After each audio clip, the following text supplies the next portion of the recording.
আমাদের দুর্বলতা, আমাদের শিক্ষাই কম, আমাদেরকে যে যা বুঝাই বুঝে নি। এইটা যদি বন্ধ করতে চান, এই ছেলে মেয়েগুলোকে মা পড়াতে হবে। রোজা রাখবেন, আমি আপনাদের বলে যাচ্ছি, পয়সা নাই, রোজা রাখবেন। পশ্চিমবঙ্গ বিধানসভায় 294টা বিধায়কের মধ্যে এমন ভাষণ কোন নেতার মুখে শুনেছেন আপনি?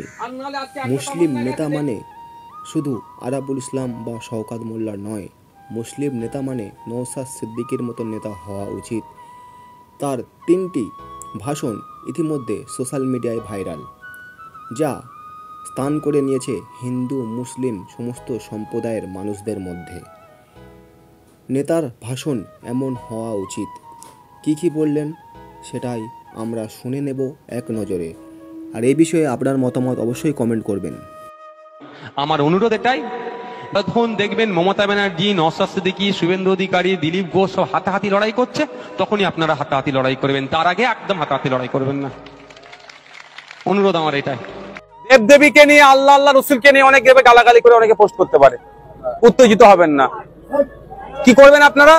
হিন্দু মুসলমান নির্বিশেষে থানায় গিয়ে তার বিরুদ্ধে কমপ্লেন করবেন। সবাইকে যেতে হবে না, গ্রামের 8-10টা হিন্দু মুসলমান 200 একসাথে নিয়ে যাবেন, গিয়ে করবেন। দেখ, আপনার যদি নজরে পড়ে কোনো দেবীর নামে গাল দিয়েছে, আপনাকে আগে বেরোতে হবে। আপনার যদি নজরে পড়ে কোনো আল্লাহ বা রসুলের নামে গাল দিয়েছে, আপনি আগে বেরোবেন। আপনি হিন্দু ধর্মের, আল্লাহ রসুলের নামে গাল দিয়েছে, আপনি বেরোবেন না। আপনি মুসলমান, দেবীর নামে গাল দিয়েছে, আপনি বেরোবেন না, কাজ করবেন না। আপনারা কেউ ওই পাড়ার ছেলে ওর পাড়ায় যাবো, ওর বাড়ি গিয়ে ঘেরাও করবে, কাজ করবেন না। এটা করলে দাঙ্গা লেগে যাবে। দাঙ্গা লাগলে ক্ষতি কার হবে? গরিব মানুষের হবে। লাভ কার হবে? রাজনৈতিক নেতাদের।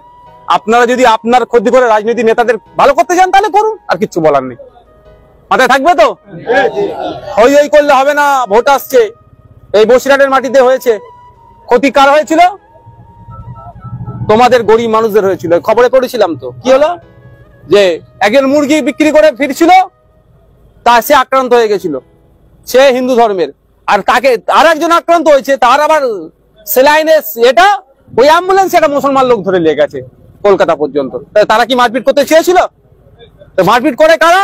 রাজনৈতিক কারবারিরা। কিসের জন্য? ভোট তাদের বাড়ানোর জন্য। তুমি আমি কি রাজনৈতিক কারবারি নাকি? তোমার আমার কি লাভ হবে যদি এখানে দাঙ্গা হয়? দোকানটা 1 সপ্তাহ বন্ধ থাকবে। এই দোকান 1 সপ্তাহ বন্ধ থাকলে নেতাদের লাভ হবে না তোমার লস হবে? নেতারা তো সন্ধ্যাবেলা দেখবে, কি বলতো, সে যে বুঝে টিভির সামনে বসে বলবে এখানে এটা করা উচিত হয়নি, এটা উচিত হয়নি। যার ক্ষতি তার হচ্ছে, এটা মাথায় থাকবে। দেন এটা রাখবেন মাথায় ভাই। উত্তেজনা ছড়ানোর চেষ্টা করবে কেউ করবেন না। পুলিশ ভাইদের সহযোগিতা নেবেন।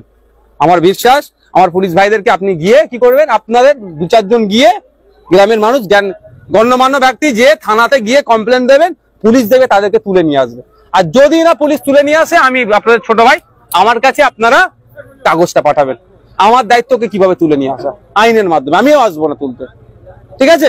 সব ভালো থাকবেন।